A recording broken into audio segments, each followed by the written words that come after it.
ಬನ್ನೀಗ ನೋಡೋಣ ಈ ದಿನದ ವೆದರ್ ರಿಪೋರ್ಟ್. ದೇಶದ ಹಲವು ಭಾಗಗಳಲ್ಲಿ ಮಾನ್ಸೂನ್ ಮತ್ತೆ ಚುರುಕುಗೊಂಡಿದ್ದು ವಿವಿಧ ರಾಜ್ಯದಲ್ಲಿ ಬಲವಾದ ಗಾಳಿ ಹಾಗೂ ಸಿಡಿಲು ಮಿಂಚಿನೊಂದಿಗೆ ಭಾರೀ ಮಳೆಯಾಗಲಿದೆ ಎಂದು ಭಾರತೀಯ ಹವಾಮಾನ ಇಲಾಖೆ ಮುನ್ಸೂಚನೆಯಲ್ಲಿ ತಿಳಿಸಿದೆ. ದೆಹಲಿ, ಎನ್ಸಿಆರ್, ಉತ್ತರಾಖಂಡ್, ಹಿಮಾಚಲ್ ಪ್ರದೇಶ್, ಒಡಿಶಾ, ರಾಜಸ್ಥಾನ್ ಮತ್ತು ಕರ್ನಾಟಕ ಸೇರಿದಂತೆ ಪ್ರಮುಖ ರಾಜ್ಯಗಳಲ್ಲಿ ಹವಾಮಾನ ವೈಪರೀತ್ಯದ ಹಿನ್ನೆಲೆಯಲ್ಲಿ ಮುನ್ನೆಚ್ಚರಿಕೆ ಘೋಷಣೆ ಮಾಡಲಾಗಿದೆ. ಕರ್ನಾಟಕದಲ್ಲಿ ಮುಂಗಾರು ಮಳೆಯ ತೀವ್ರತೆ ಮತ್ತೆ ಹೆಚ್ಚಾಗಿದೆ. ಮುಂದಿನ 24 ಗಂಟೆಗಳಲ್ಲಿ ರಾಜ್ಯದ ಹಲವು ಭಾಗಗಳಲ್ಲಿ ಭಾರೀ ಮಳೆಯಾಗುವ ಸಾಧ್ಯತೆಗಳಿರೋದ್ರಿಂದ ಭಾರತೀಯ ಹವಾಮಾನ ಇಲಾಖೆ ಕರ್ನಾಟಕ ಹವಾಮಾನದ ಬಗ್ಗೆ ಎಚ್ಚರಿಕೆ ಮಾಹಿತಿ ನೀಡಿದೆ. ವಿಶೇಷವಾಗಿ ಕರಾವಳಿ ಕರ್ನಾಟಕ ಸೇರಿದಂತೆ ದಕ್ಷಿಣ ಹಾಗೂ ಉತ್ತರ ಒಳನಾಡಿನ ಹಲವು ಪ್ರದೇಶಗಳಲ್ಲಿ ಮಳೆ, ಗುಡುಗು, ಸಿಡಿಲು ಮತ್ತು ಬಲವಾದ ಗಾಳಿಯ ವಾತಾವರಣ ನಿರ್ಮಾಣ ಆಗುವ ಸಾಧ್ಯತೆಗಳಿವೆ. ಮುಂದಿನ ಒಂದು ದಿನ ಕರಾವಳಿ ಕರ್ನಾಟಕ ಹಾಗೂ ದಕ್ಷಿಣ ಒಳನಾಡಿನ ಜಿಲ್ಲೆಗಳಲ್ಲಿ ಮಳೆಯ ಪ್ರಮಾಣ ಹೆಚ್ಚಾಗುವ ಸಾಧ್ಯತೆ ಇದೆ. ಮಳೆಯೊಂದಿಗೆ ಗುಡುಗು ಮತ್ತು ಸಿಡಿಲು ಕಾಣಿಸಿಕೊಳ್ಳುವ ನಿರೀಕ್ಷೆ ಇದ್ದು ಕೆಲವು ಕಡೆ ಬಲವಾದ ಮೇಲ್ಮೈ ಗಾಳಿಯು ಬೀಸಬಹುದು. ಹೀಗಾಗಿ ಜನರು ಹವಾಮಾನ ಪರಿಸ್ಥಿತಿಯನ್ನು ಗಮನದಲ್ಲಿಟ್ಟುಕೊಂಡು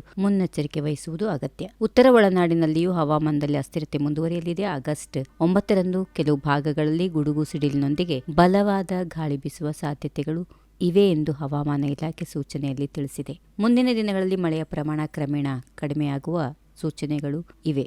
ಅಂದರೆ ಈಗಿನ ಮಳೆಯ ಅಬ್ಬರ ದೀರ್ಘಕಾಲ ಮುಂದುವರಿಯುವ ಸಾಧ್ಯತೆ ಕಡಿಮೆ ಇದೆ. ಆಗಸ್ಟ್ 10ರಿಂದ ಕರಾವಳಿ ಕರ್ನಾಟಕ ಹಾಗೂ ಮಲೆನಾಡು ಭಾಗಗಳಲ್ಲಿ ಮಳೆಯ ತೀವ್ರತೆ ಮತ್ತಷ್ಟು ಕಡಿಮೆಯಾಗುವ ಸಾಧ್ಯತೆ ಇದೆ.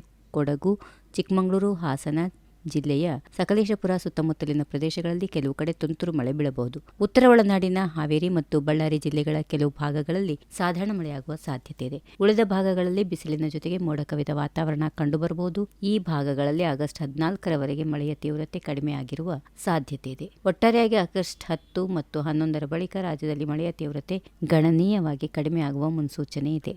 If you like this video, ಬೇಗ ಲೈಕ್ ಮಾಡಿ, ಕಾಮೆಂಟ್ ಮಾಡಿ, ಶೇರ್ ಮಾಡಿ ಹಾಗೂ ಯೋಯೋ ಟಿವಿ ಕನ್ನಡವನ್ನು ಸಬ್ಸ್ಕ್ರೈಬ್ ಮಾಡಿ.